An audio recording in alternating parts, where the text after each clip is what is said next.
বউকে ভালোবাসতে হবে, বউকে ভালোবাসতে হবে।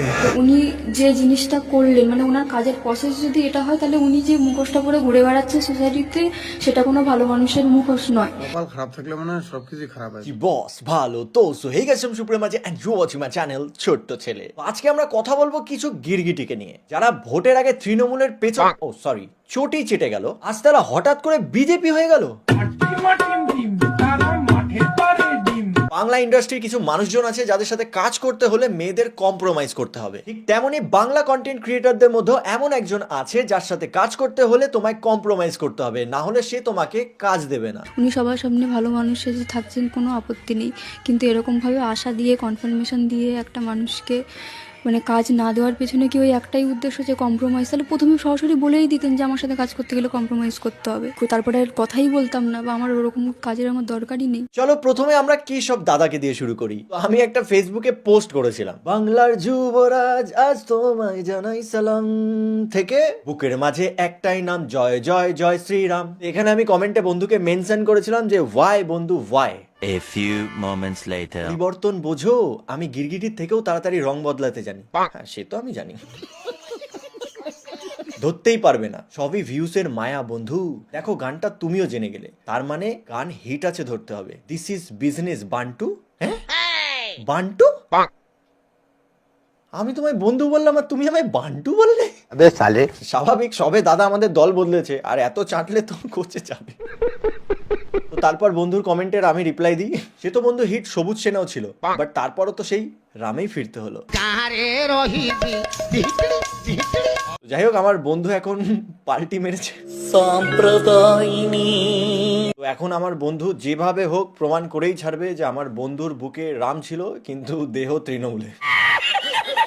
কেউ কেউ তো আবার এটাও বলছে চটি চাটা। যাই হোক, ভোটের আগে আমার বন্ধু সবসময় তৃণমূলের সাথেই থাকতো, কিন্তু এখন তার বক্তব্য, রাতারাতি আমি রাজনৈতিক দল পরিবর্তন করেছি। চারিদিকে অনেক ট্রোল, অনেকের অনেক পোস্ট আমি দেখতে পাচ্ছি। নমস্কার, আমি কেশব। কেশব ও ওকে। সবাই আমাকে একজন সঙ্গীত শিল্পী হিসেবে চেনেন। হ্যাঁ, আমি একজন শিল্পী, কোনো রাজনৈতিক ব্যক্তিত্ব নই। ব্যাপারটা ঠিক এরকম দাঁড়ালো না, মানে আমি ধরো বিগত 3-4-5 বছর ধরে আমি প্রচন্ড পরিমাণে চটি চেটেছি।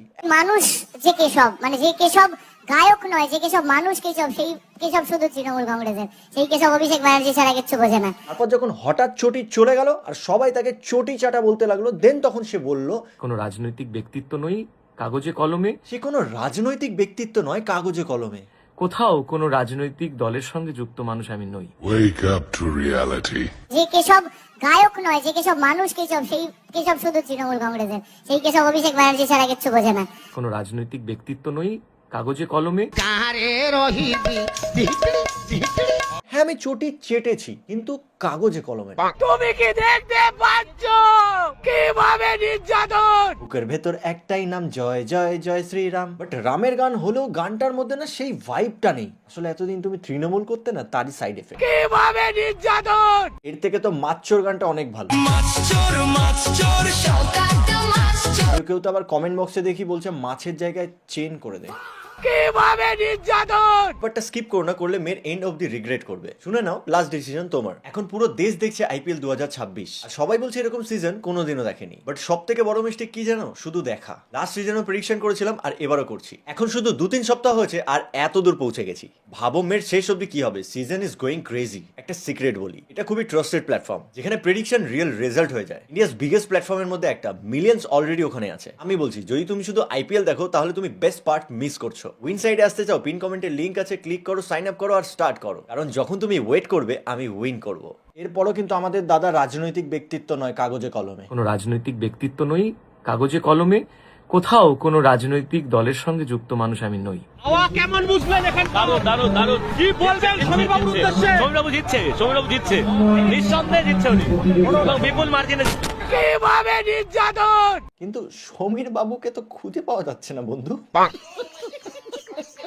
এরপরও কিন্তু আমাদের দাদা রাজনৈতিক ব্যক্তিত্ব নয়, কাগজে কলমে। কিন্তু তৃণমূলের গান যেগুলো আমার সোশ্যাল মিডিয়াতে ছিল বা আছে, সেই গানগুলোর কোনোটারই ভিউজ 1 লাখের উপরে নয় বা 2-3 লাখের উপরে নয়। বন্ধু আবার কিন্তু মিথ্যা কথা বলছো। ভিউজ হয়তো বেশি না, কিন্তু হিট তো হয়েছে। তৃণমূল দলের যত অফিসিয়াল গান হয়েছে সেগুলো আমার কাছেই এসেছে কাজের জন্য, কারণ আমি তো হিট দিয়েছি সে গানগুলো। এই বলছো হিট দিয়েছো, আবার এদিকে বলছো কোনোটারই ভিউজ 1 লাখের উপরে নয় বা 2-3 লাখের উপরে নয়। রাজনৈতিক ভাবে জাজ করার কোনো বিষয় হয় বলে মনে হয় না, কারণ আমি তৃণমূলের কোনো এমএলএ ছিলাম না, কোনো এমপি ছিলাম না, কোনো কাউন্সিলর ছিলাম না, কোনো সভাপতি ছিলাম না। আমি অফিসিয়ালি কোনোদিন তৃণমূল জয়েনই করিনি। কিন্তু আনঅফিসিয়ালি দাদা আমাদের কোচি নেতা ছিলেন। আমি তো কোনো বিজনেস করিনি, আমি তো তৃণমূল ক্ষমতা থাকাকালীন নিজের কোনো সুবিধা করে নিইনি। সত্যি সেক্ষেত্রে গানও তো গেয়েছেন, প্রতিবাদ তো গানের মাধ্যমেই আপনি করতে পারতেন, যে গান তাদের বয়কট করুন। আসলে আমাদের দাদার সেই সময় লড়ার ক্ষমতা ছিল না, তাই দাদা আমাদের চাটতে শুরু করে। মানুষ কেশব শুধু তৃণমূল কংগ্রেসের, সেই কেশব অভিষেক ব্যানার্জি ছাড়া কিচ্ছু বোঝে না। আমি সেটা বলছি না, তৃণমূলের যে কোনো প্রোগ্রাম তো আপনি বয়কট করতেও পারতেন। মানুষ কেশব শুধু তৃণমূল কংগ্রেসের, সেই কেশব অভিষেক ব্যানার্জি ছাড়া কিচ্ছু বোঝে না। দেখুন, আমার মনে হয় সেই দলটি আজকে নেই বলে তার নামে আমি কোনো গালিমন্দ করতে চাই না, সেটা খারাপ দেখায়। সেটা মনে হবে যে রাতারাতি একটা মানুষ বদলে গেল দুম করে। কিন্তু এই বিষয়টা তো আপনাকেও বলা হচ্ছে, রাতারাতি আপনি বদলে গেলেন। মানুষই তো বদলেছে, যদি মানুষ পাল্টে যেতে পারে তাহলে একটা শিল্পী বদলালে দোষ? তার মানে তুমি স্বীকার করছো যে তুমি পাল্টি মেরেছো, এতদিন চটি চাটতে, এখন আর সেটা চাটবে না। আর বাই দ্য ওয়ে, তুমি বলেছিলে তোমার আদর্শ অভিষেক ব্যানার্জি। আমার রাজ্যের পলিটিক্যালি একটা মানুষকে মানে পাগলের মতো ভালোবাসি, অভিষেক ব্যানার্জি। তুমি রাজ্যে কর্মসংস্থান দিতে পারছো না, কিন্তু বেকারদের জন্য ভাতা দিচ্ছ। আমি অ্যাপ্লাই করিনি। কেন করিনি জানো তো? আমার মনে হয়েছে যে আমি যদি নিই তাহলে তো এটাকে সমর্থন করা হবে। তোমার যেখানে এতই অসমর্থন করার ইচ্ছে থাকতো, তাহলে তুমি তোমার শোগুলো করতে না, যেগুলো তুমি তৃণমূল ছাত্র পরিষদের তরফ থেকে অথবা তৃণমূল দলের তরফ থেকে পেতে। এরপর তুমি বলে তাহলে আমার সংসার কি করে চলবে, আমার আন্ডারে এত ছেলেপুলে আছে, তাদের ঘর কি করে চলবে। হ্যাঁ, তো এতদিন যেখানে চেটে এসছো, তো এখন বদনাম কেন করছো? এখন দলটা হেরে গেছে, তাই তোমার আদর্শ অভিষেক ব্যানার্জি চেঞ্জ হয়ে গেছে। মানুষ কেশব শুধু তৃণমূল কংগ্রেসের, সেই কেশব অভিষেক ব্যানার্জি ছাড়া কিচ্ছু বোঝে না। যেহেতু মানুষ তোমায় এখন চটি চাটা বলছে, তাই নিজের ইমেজ চেঞ্জ করার একটা আপ্রাণ চেষ্টা করছো তুমি। বাট বিশ্বাস করো, মানুষ তো বোকাচোদা নয়, মানুষ তো বোকাচোদা নয়। ভালো হয়েছে বন্ধু টিকিটটা পাওনি, না হলে এই যে মেকআপ গুলো দিচ্ছ না, এগুলোও দিতে পারতেন। যাই হোক, এবার আসি আমাদের কম্প্রোমাইজ দাদা নাং মিডিয়া, বং মিডিয়া। সারা বছর আমাদের দাদা তৃণমূল নেতাদের পা পোত পুটকি সব চেটে খেয়ে ফেললো। রেজাল্ট বেরাতে না বেরাতেই দীর্ঘ লড়াইয়ের পরে বিজেপি সরকার বাংলায়। আমি ছেলেও না, আমি মেয়েও না, আমি হিজড়াও না, আমি একজন লেডি বয়।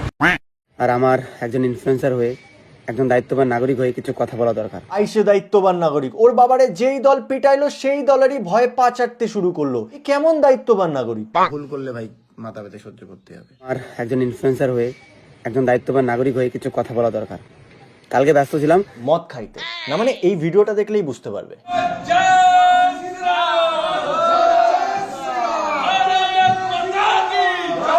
প্যাগ মারার পর জোশ এইরকমই হাই থাকে। এদেরকে ভালো করে দেখো, দায়িত্ববান নাগরিক কিন্তু এরা। মতো উজ্জ্বলের মুখে শালাকে তৃণমূল ছিল।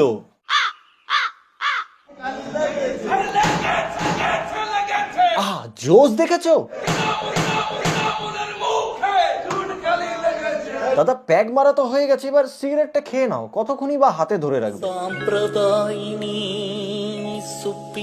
দায়িত্ববান নাগরিক। এলাকায় শান্তি শৃঙ্খলা যাতে বজায় থাকে সেই সূত্রে, কারণ এলাকার প্রতিটা বিজেপি লোক আমাকে রেসপেক্ট করে, বয়স কম হলেও আমাকে সম্মান করে। এই ভিডিওটার পর মানুষ তোকে আরো সম্মান করবে, একবার এসে শুনে দেখবেন। এই কারণেই সম্মান করে যে আমার বাবা পুরনো বিজেপি কর্মী। বাবা পুরনো বিজেপি কর্মী, কিন্তু ছেলে তো চটি চাটা।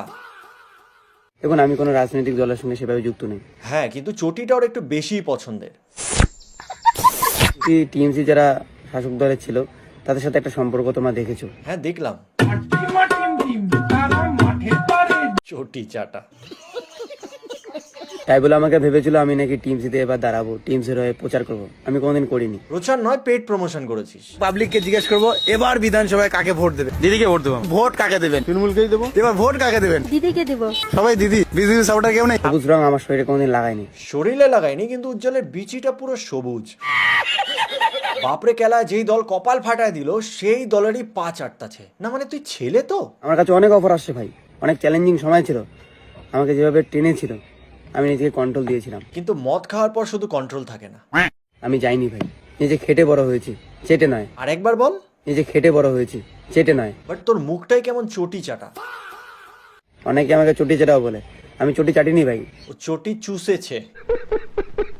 যদি চাটতাম তাহলে ক্ষমতার পাওয়ার দেখাতাম, কোনোদিন দেখাইনি, দেখাবো না। দেখিয়েছিস তো পাওয়ার, দেখাসনি? রোস্টারদের স্ট্রাইক মেরে ভিডিও উড়িয়ে দেওয়া, কাজু, অ্যান্টি ভাই, এরকম আরো অনেক ক্রিয়েটারদের তুই থ্রেটও দিয়েছিস ইনডাইরেক্টলি। এখনই যদি তোমাদের ওই আশেপাশে থানা ফানা যে আছে, পালবাবু অফিসার অনেক বড় বড় লেভেলের আছে, ওদের সাথে একসাথে মানে মানে ওঠা বসা, ঠিক আছে? প্রশাসনের সঙ্গে কতটা ঘনিষ্ঠ সম্পর্ক সেটা তুমি আমাকে রেগুলার হয়তো দেখো না বলে জানো না। বাংলার রোস্টার একটা পরমাণু মুখের সামনে ফাটবে না, গাঁড় দিয়ে চটি বেরিয়ে যাবে, তখন থ্রেট দেওয়া ভুলে যাবি। কপাল খারাপ থাকলে মানে সবকিছু খারাপ হয়।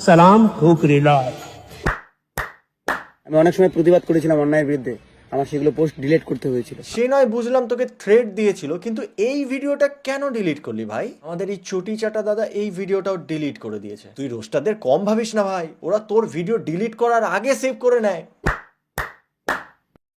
আমার ব্যবসা ফোন বাজারের জন্য আমার 6.5 লক্ষ টাকা ফাইন দিতে হয়েছে। আমি শুনেছিলাম নাকি ওটা চিটিংবাজি ব্যবসা, লোকের টাকা মেরে দেয়। শুধু সেটাই নয়, ধামাল আড্ডা খুলেছিলাম, 10 লক্ষ টাকা ফাইন ধরেছিল, 1,30,000 টাকা আমি দিয়েছি। সরকারের জায়গায় ইল্লিগাল ভাবে ব্যবসা করলে তো ওরকম হবেই। কপাল খারাপ থাকলে মানে সবকিছু খারাপ হয়। এই বং মিডিয়া উজ্জ্বল নিজেকে অনেক বড় একটা ডাইরেক্টর ভাবে, তাই মেয়েদেরকে কাজে লোভ দেখিয়ে ইনডাইরেক্টলি কম্প্রোমাইজের অফার দেয়। বিশ্বাস হচ্ছে না? প্রমাণ করে দিচ্ছি। মানে কাজ না দেওয়ার পেছনে কি ওই একটাই উদ্দেশ্য যে কম্প্রোমাইজ? তাহলে প্রথমে সরাসরি বলেই দিতেন যে আমার সাথে কাজ করতে গেলে কম্প্রোমাইজ করতে হবে, তারপরে আর কথাই বলতাম না, বা আমার ওরকম কাজের আমার দরকারই নেই। তো বং মিডিয়া উজ্জ্বলের মেন টার্গেট থাকে মেয়েদেরকে কাজের লোভ দেখিয়ে হোটেলে ডাকা এবং সেখানে তাদের কম্প্রোমাইজ করানো। আর যেই মেয়েগুলো কম্প্রোমাইজ করবে না তাদেরকে হালকা করে সাইড করিয়ে দেওয়া হয়, ডেটের পর ডেট দেওয়া হয়, বাট তাদের সাথে কাজ করা হয় না।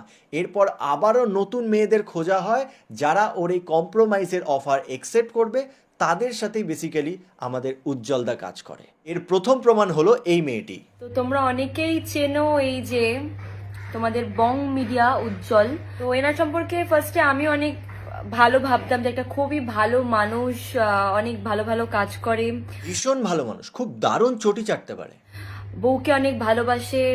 মানে রিসেন্টলি কিছুদিন আগেই বিয়ে হলো ওনার। এত ভালোবাসে কি আর বলবো, সেটা তার বই জানে। প্রথম কদিন কিন্তু এরকম কাজের কথাই হচ্ছিল, ভালো ভালো মাঝে সাঝে কথা বলতো, আবার মাঝে সাঝে কথা বলতো না, মাঝে সাঝে ফোন করতো, ঠিক আছে। প্রথম প্রথম তো কাজের কথাই হবে, বাট ধীরে ধীরে ও কম্প্রোমাইজের দিকে যাবে। আর ইস্যু সিঙ্গার তো এখানে, আর ও সিঙ্গিং এর ভূমিকাটা পালন করবে।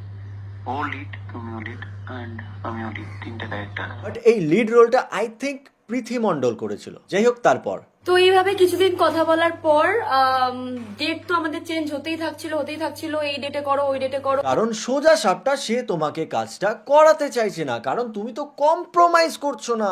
বোঝো দাদার চাহিদাটা।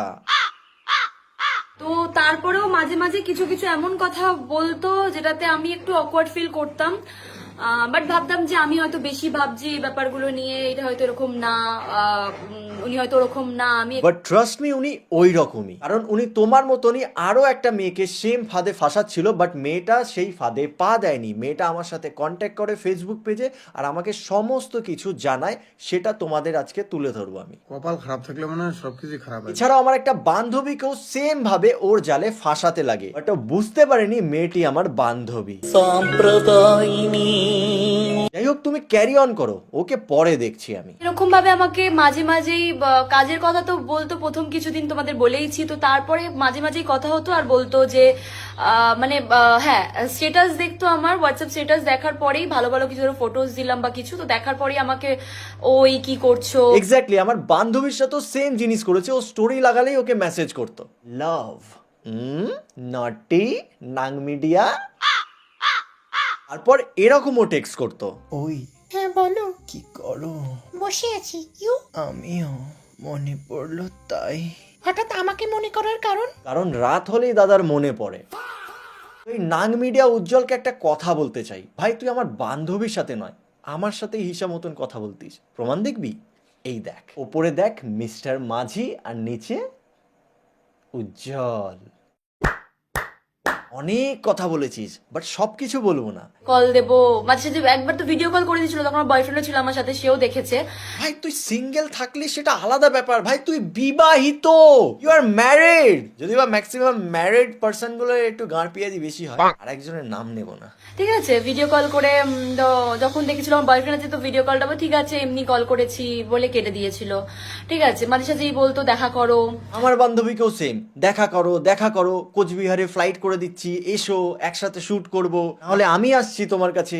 আমি তো মনে মনে ভাবতাম তুই একবার আয় ভাই। বিশ্বাস করো মাঝখানে এরকমও প্ল্যান করেছিল আমি মালটাকে ডাকি। এই পুরো বিষয়টা আরো 4 জন জানতো, তিথি, তুষার আর রন প্রীতি। তাদেরকে আমি এই পুরো বিষয়টা দেখিয়েছিলাম চ্যাট সমেত। তারা খুব ভালো করেই জানতো উজ্জ্বল কেমন টাইপের ছেলে, বাট তারপরও প্রীতি কেন এর সাথে কোল্যাব করে আমি জানি না, সেটা তার একান্তই ব্যক্তিগত চয়েস। এখানে চলো দেখা করো, আমি বলতাম যে ঠিক আছে, তো কাজের জন্য, কাজের কথা বলার জন্য, কাজ হতেই পারে, দেখা করে কথা বলাটা এটা ইটস নর্মাল, খুবই নর্মাল। কিন্তু দেখা করো করো এখানে, ঠিক আছে, তুমি কি বয়ফ্রেন্ডকে ছাড়া আর কোথাও একা একা যাও না?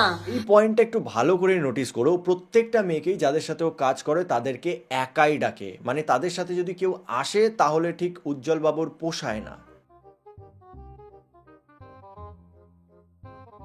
এবার একা হোটেলে কেন ডাকে সেটা তো বুঝতেই পারছো।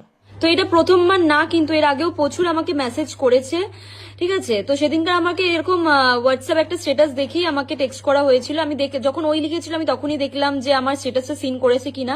তো দেখার পরে কিন্তু আমাকে ওই লিখেছে, এলাম হ্যাঁ বলো কি করো, বলার পরে দেখতেই পাচ্ছ যে এখানে ফোনটা কিন্তু আমাকে করে দিয়েছে অলরেডি, যে তোমাদের বলছিলাম। বোঝো ব্যাপারটা, দাদার তো একটা চাহিদা আছে নাকি, তাই করে ফেলেছে কল। খুব কপাল খারাপ তোমার এঞ্জেল প্রিয়া, এমন একটা লয়াল বর পেয়েছো।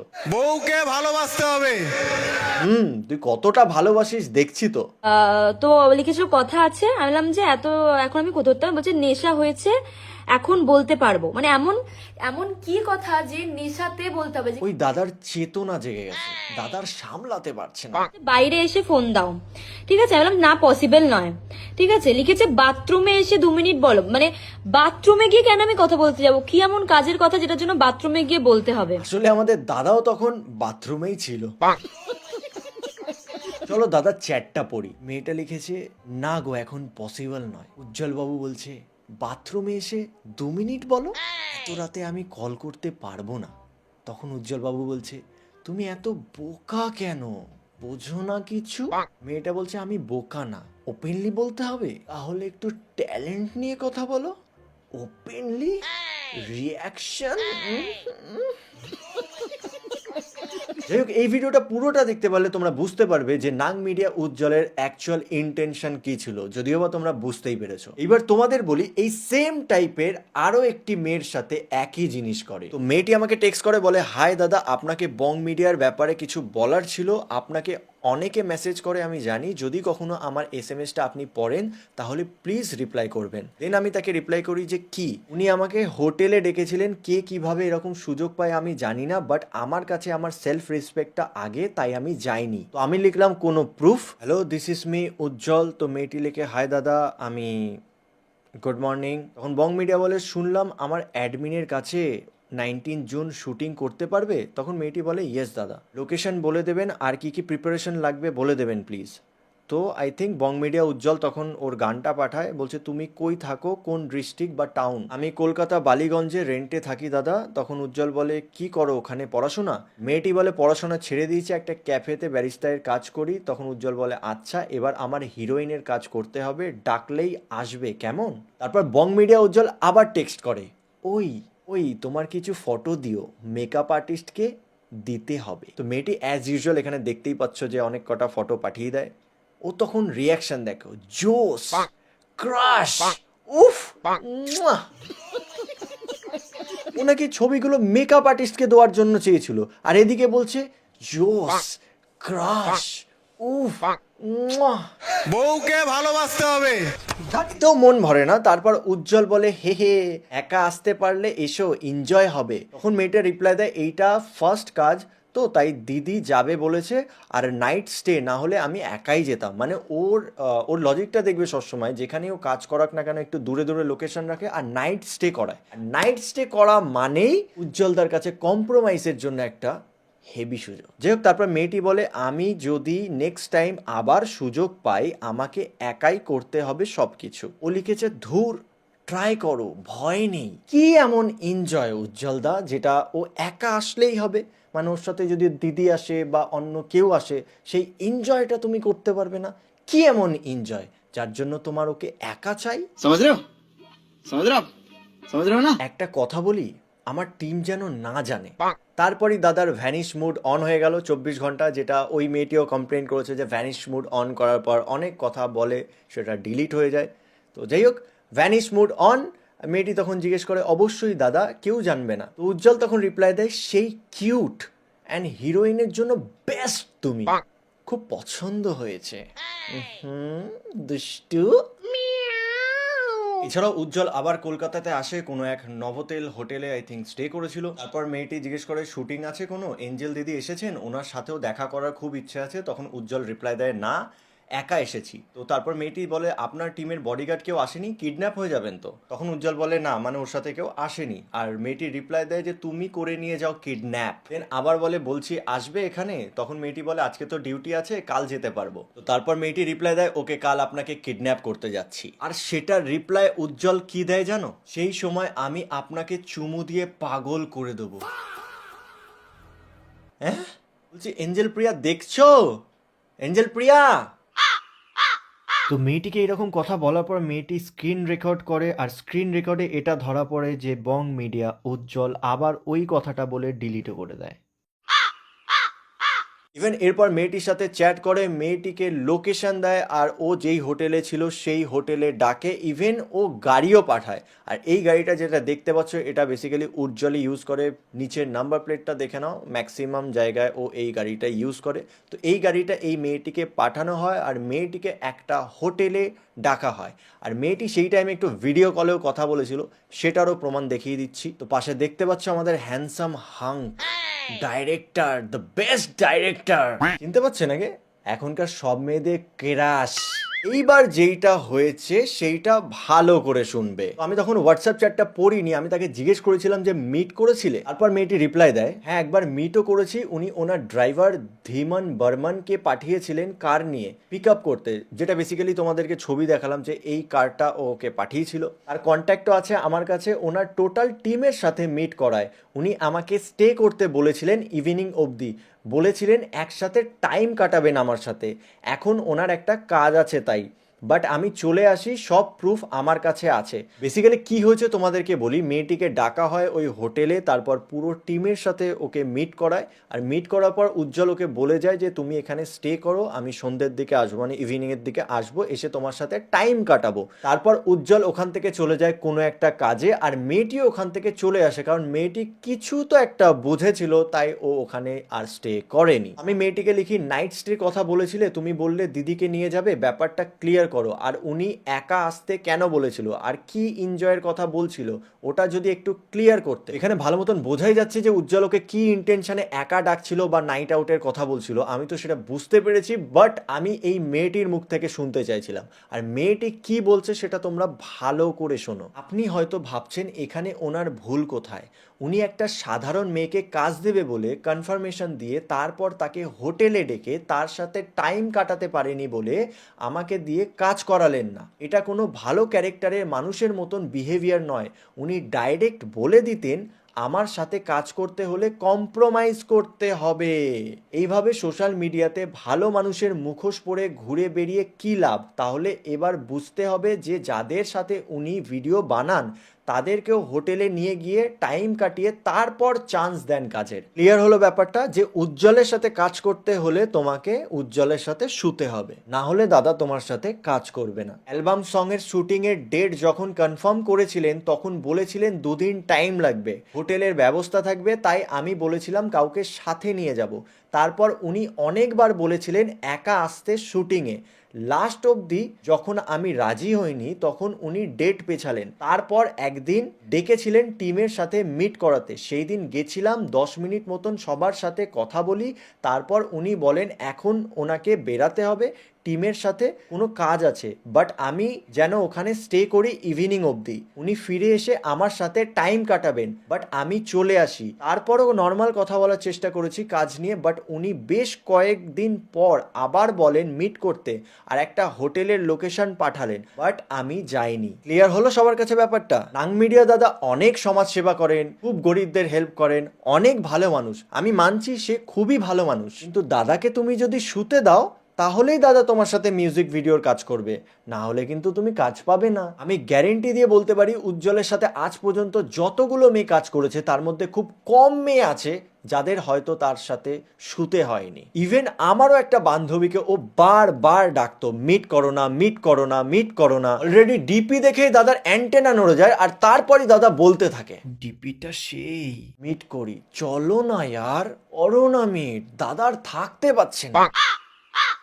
চ্যাটে কি কি বলেছিস সেটা তো তুই জানিসই, আসলে জানবি বা কি করে, এত মেয়ের সাথে এত কথা বলেছিস যে হয়তো তোর মনেও নেই, বাট চাপ নিস না, আমার কাছে আছে, সেটা নয় পরে একদিন বলবো।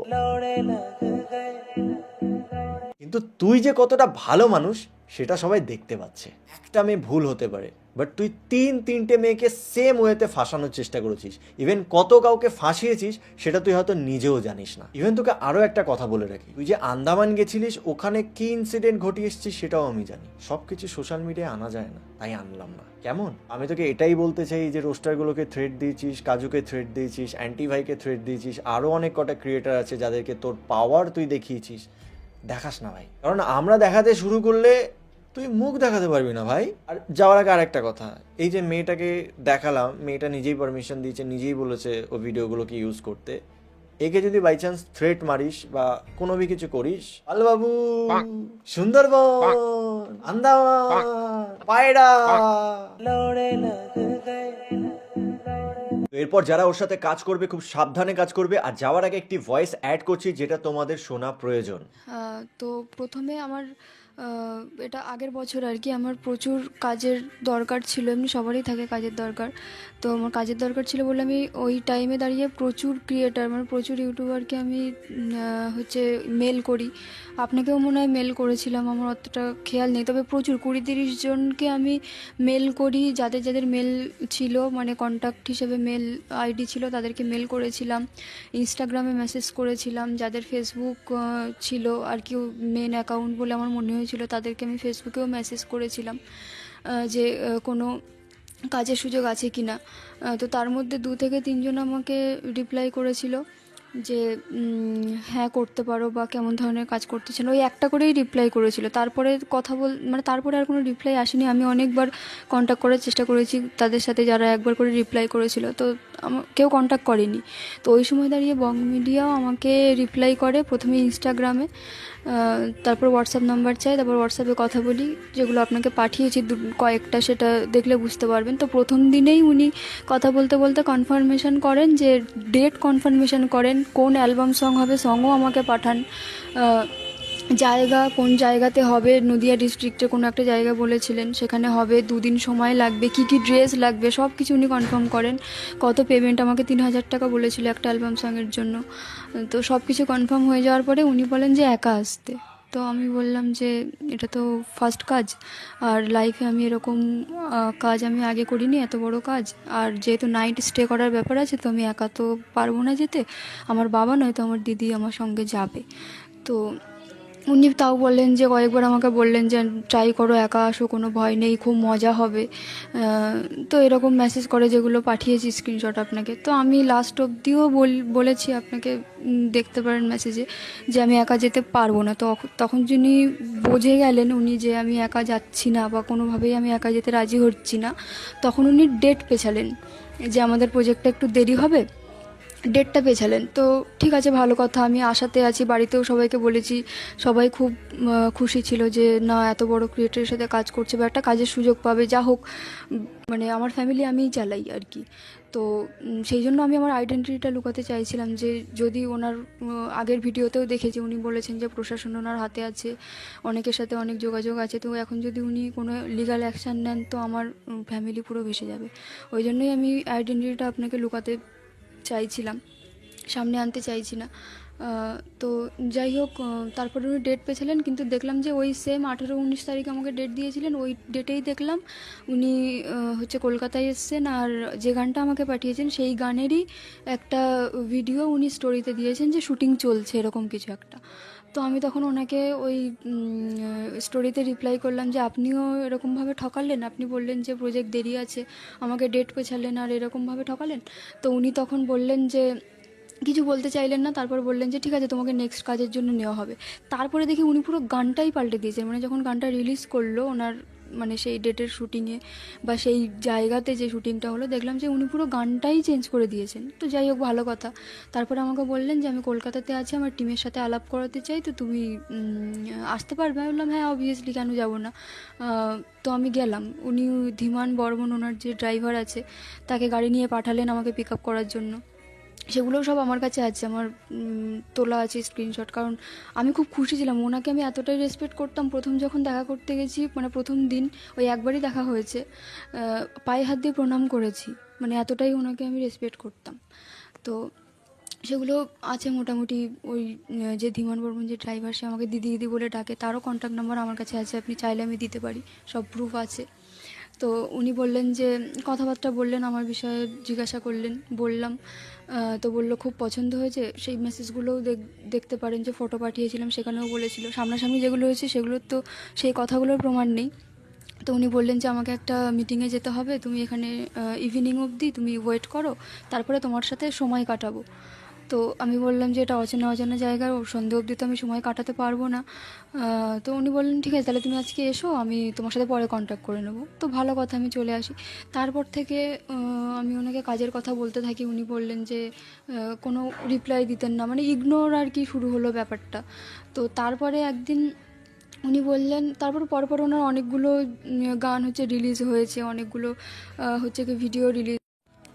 তারপরে একদিন আমি ওনাকে মেসেজ করলাম যে ছোটোখাটো কাজ হলেও চলবে, তো আপনি দেখুন না যদি কোনো কাজের ব্যবস্থা করা যায়। তো উনি বললেন যে ঠিক আছে, আমি এরকম কলকাতায় আছি, লোকেশন তোমাকে পাঠাচ্ছি, তুমি এসে আমার সাথে দেখা করো, একটা ভালো জামা কাপড় পরে আসবে। তো মানে কোনো কাজের কোনো কনফার্মেশন না, অলরেডি ওনার সাথে দেখা হয়ে গেছে, উনি আমাকে কনফার্মেশন দিয়ে দিয়েছেন, কী কী ড্রেস লাগবে না লাগবে সেগুলোও বলে দিয়েছেন, মানে পছন্দ হয়েছে। তারপর আবার বিনা কারণে উনি বলছেন যে একটা ভালো ড্রেস পরে চলে এসে, বা সেই যে লোকেশনটা দিয়েছে সেই লোকেশনটা কোথায় না, একটা হোটেল। তো আমি তখন ওনাকে মানে বলি যে সমস্যার কারণে আমি যেতে পারছি না, কিন্তু সেদিন আমি ইচ্ছে করেই যাইনি। তো তারপর থেকে অনেকবার কাজের ব্যাপারে কথা বলার চেষ্টা করেছি, কিন্তু ওনার কাছ থেকে কোনো রিপ্লাই পাইনি। তারপর আস্তে আস্তে শুরু হলো কি ইগনোর, মানে কীরকম লেভেলে, ওনার একটা রুলস আছে ইনস্টাগ্রামে, যে ওনার কোনো নতুন গান বেরোলে সেই গানে যদি কেউ রিলস বানায় তাহলে সেটা উনি স্টোরিতে দেন আর কি, সেটা প্রমোট করেন। তো সবাই, দুনিয়ার সবাই রিলস বানাবে ওনার গানে, উনি সেগুলোকে স্টোরিতে দিতেন। কিন্তু আমি যখনই বানাবো, ওনাকে যেহেতু আমার হোয়াটসঅ্যাপ নাম্বার ছিল, হোয়াটসঅ্যাপেও বলতাম যে দাদা বানিয়েছি আপনার গানে রিল, আপনি যদি একটু স্টোরিতে দিতেন। তো কোনো রকম সাপোর্ট তো দূরের কথা, রিপ্লাই দেওয়া বন্ধ, তারপর কথা বলা বন্ধ, মানে তারপরে 1000টা মেসেজ করার পরে একটা রিপ্লাই, যে ওটা এখন মানে অলরেডি আমি করেছি, ওনার দিনেই করেছি রিলস, তার উনি রিপ্লাই দিচ্ছেন 2-3 দিন পরে, বলছেন ওটা পুরনো হয়ে গেছে, নতুন গান আসবে, তখন সেটা বানাবে, তখন সেটা দেবো। মানে এইরকমভাবে ইগনোর করতে করতে করতে করতে একটা সময় পুরোপুরি রিপ্লাই দেওয়া, কথা বলা সব কিছু বন্ধ করে দেন। তো এখন যেটা মেন ব্যাপার সেটা হচ্ছে কি, বিষয়টা এটা নয় যে কনফার্মেশন দেওয়ার পরে কাজ না দেওয়ার বা এ করার একটাই উদ্দেশ্য যে উনি আমার সাথে সময় কাটাতে পারেননি, বা আমাকে হোটেলে ডেকেছিলেন আমি যাইনি, তো সেই কারণেই এই কাজটা উনি করলেন, বা এরকম ব্যবহার উনি করলেন। উনি সমাজসেবা করছেন, উনি ভালো মুখোশ পরে ঘুরে বেড়াচ্ছেন সবার সামনে, আমার কোনো আপত্তি নেই।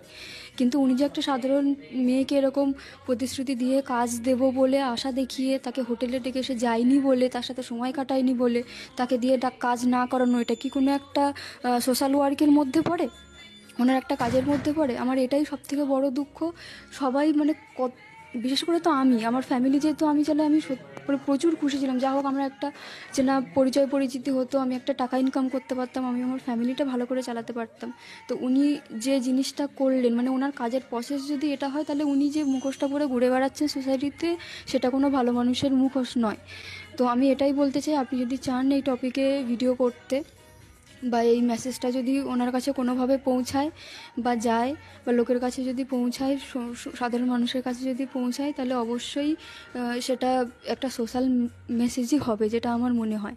কারণ উনি যেটা করেছেন সব কিছুরই প্রুফ। উনি আমার সাথে ভিডিও কলেও কথা বলেছেন, সেগুলো আমি টুকটাক রেকর্ডিং করে রেখেছি। উনি রাত্রেবেলাতেও মেসেজ করেছেন, কথা বলেছেন, সেগুলো আমার কাছে আছে টুকটাক। তো আপনি চাইলে সেগুলো আমি দিতে পারি, স্ক্রিনশট বা ভিডিও রেকর্ডিং যেগুলো আছে সেগুলোও দিতে পারি। তো আমার মেন বক্তব্য হচ্ছে এটা, উনি সোশ্যাল ওয়ার্ক করছেন, কোনো আপত্তি নেই, উনি সবার সামনে ভালো মানুষ সেজে থাকছেন, কোনো আপত্তি নেই। কিন্তু এরকমভাবে আশা দিয়ে, কনফার্মেশন দিয়ে একটা মানুষকে মানে কাজ না দেওয়ার পেছনে কি ওই একটাই উদ্দেশ্য যে কম্প্রোমাইজ? তাহলে প্রথমে সরাসরি বলেই দিতেন যে আমার সাথে কাজ করতে গেলে কম্প্রোমাইজ করতে হবে, তারপরে আর কথাই বলতাম না, বা আমার ওরকম কাজের আমার দরকারই নেই। তো উনি যেটা করেছেন সেটাই আপনাকে আমি ডিটেলসে বলার চেষ্টা করলাম। আমার কাছে আমার আত্মসম্মানটা সব থেকে আগে।